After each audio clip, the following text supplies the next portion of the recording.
This is a great interview with Travis Kalanick, and I can say it openly right here. Bring him back. Bring Travis Kalanick back. Now, I don't think that's possible. I don't think that's what investors would want. But I can tell you what, millions and millions of drivers would like him back. Why? Because he knew how to treat drivers and how to pay drivers for their work. He knew how to pay for the referrals. Under this man, I made a boatload of money, a few $100,000 a year. And under the new guy who pushed him out, we're getting breadcrumbs. So there are different segments of this. I'm going to jump into a segment of this interview. Travis Kalanick, we would like you back. Is there any chance that your non-compete is over and we could get a new rideshare company going under your name, a complete new name? The drivers would support you and jump over to you, because that piece of trash, Dara Khosrowshahi, certainly does not know how to treat people, drivers and riders, like Travis Kalanick did.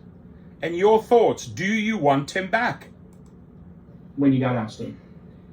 This was heartbreaking, crushing, brutal. You fought hard to remain in the seat. I got out there and did what I could on the press front to try to defend you and try to keep you in the seat, but we failed. And it was brutal, and it was particularly hard on you because you put your soul into this company. Yeah, well, look, I think there's a little bit more. I mean, like if an investor is running a political oppo campaign against you for 6 months, sort of generating a crisis every week for 6 months straight, it's going to wear you down. And then, this one's hard. Your mom passed. Enough. I was there with you. It's all good. But that's when they went in for the kill. That I just couldn't hang. Yeah. Bottom line, just couldn't hang. Yeah.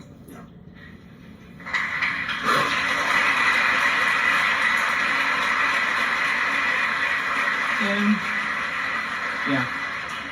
it was dark.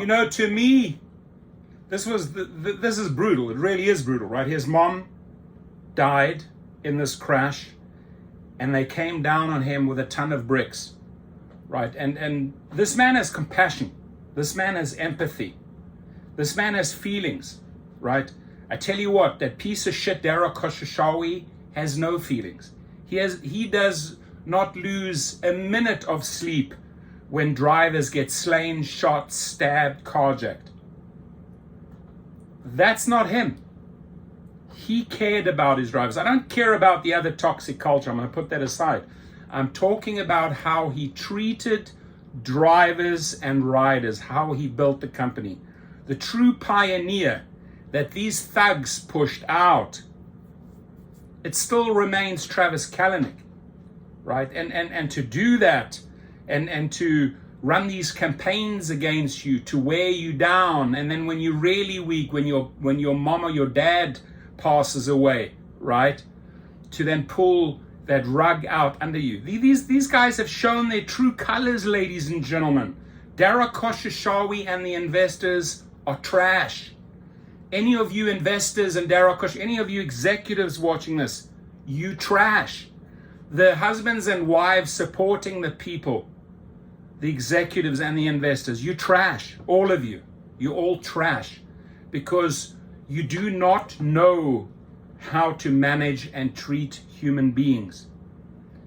Dara Khosrowshahi's goal, when he came in, he wiped out millions and millions of dollars owed to drivers. And his vision, let's get to autonomous vehicles. You will never, Dara Khosrowshahi and all these other executives, you will never, ever be a Travis Kalanick. Never. You'll never be the pioneer he was and still is. And you'll never be the human that he was and still is. I'm saying that right here to their faces, ladies and gentlemen.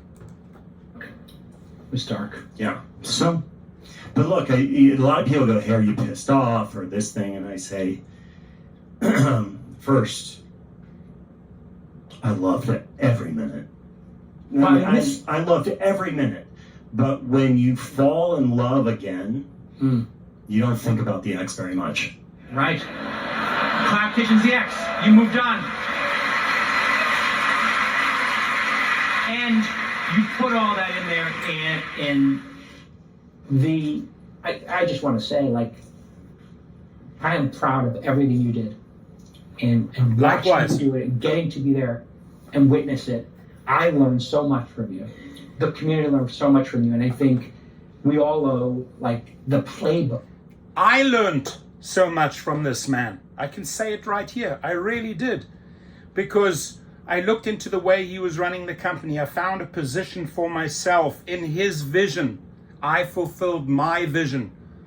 So I identify with this man. I do not identify with a person like Daryl Khosrowshahi or a wannabe called David Risher. I cannot identify with these type of people that constantly fuck over other human beings and throw them under the bus and couldn't care a rat's ass if these people die like flies every day because they're not willing to do anything about safety and earnings. This man was not like that, ladies and gentlemen. Look, I can tell you the impact you had on the next generation because, you know, I never talk about Uber. I brought it up once or twice. I never talk about it. I try to keep it low key, but I brought it up once or twice, and it was good for my deal flow. And I got to see. I'm so honored to be here. I'm so honored to be here too. But I got to see that famous Uber investor. And I mean this sincerely. The number of entrepreneurs who came to me who said, I started this company because I watched Travis. I watched what he did. I want to be Travis. You inspired that generation, along with Elon, to say, I want to operate in the real world. I want to build something that has an impact, and I am willing to fight and have that entrepreneurial spirit, which I'm going to be honest, there's a large amount of entrepreneurs who don't have the fight in them. They don't have the dog in them. You got the dog in you. You got the fight in you. You know, and that's so rare. And that's why you're so successful. It's because you're willing to fight the fight. Yeah.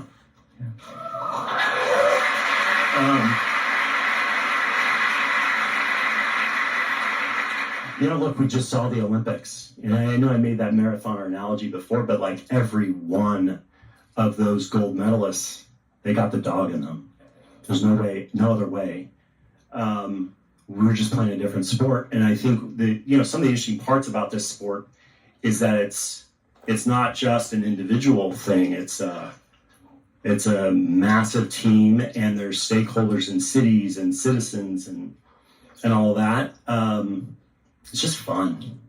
You know, like a lot of folks go, look, you did the Uber thing. Why are you doing it again? Well, I mean, you cashed in a lot of chips. You could be just chilling. I'm like, look, Serena keeps getting on the court. She's totally badass. Why is she doing it? Right. You know, or take your favorite star of anything. Yeah, LeBron's in his 40. He's 40 now, and he looks great out there. So it's because they have a love of the game, and it's not just showtime that day. Yeah. It's everything behind the scenes. It's working with people, especially in this sport. Like, again, individual stuff is a little different. Like, I like the magic of working with magical people.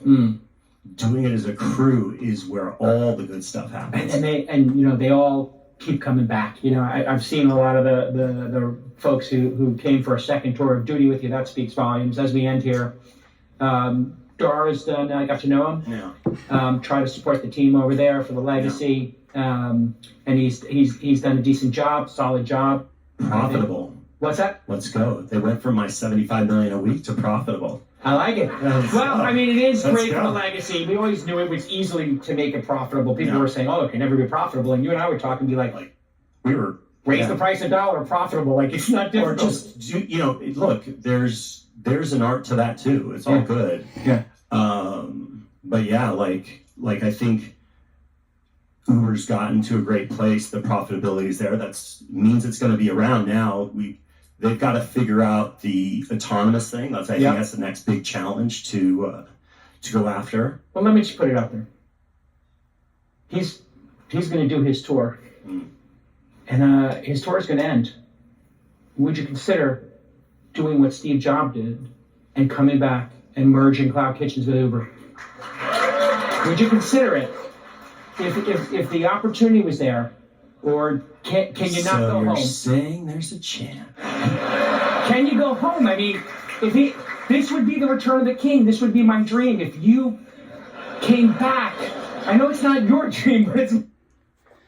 You can come back, Travis Kalanick. I mean, I hope he doesn't have a non-compete. I hope that non-compete is over after, I don't know, 9-10 years. But you can come back.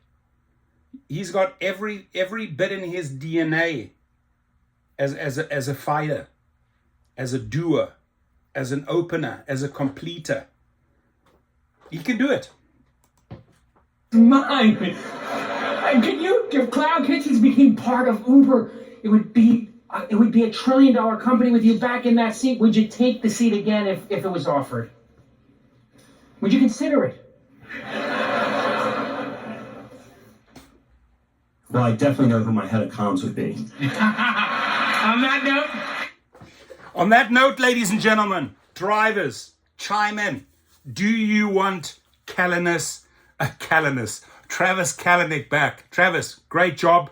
We want you back. Thank you. Your comments, please.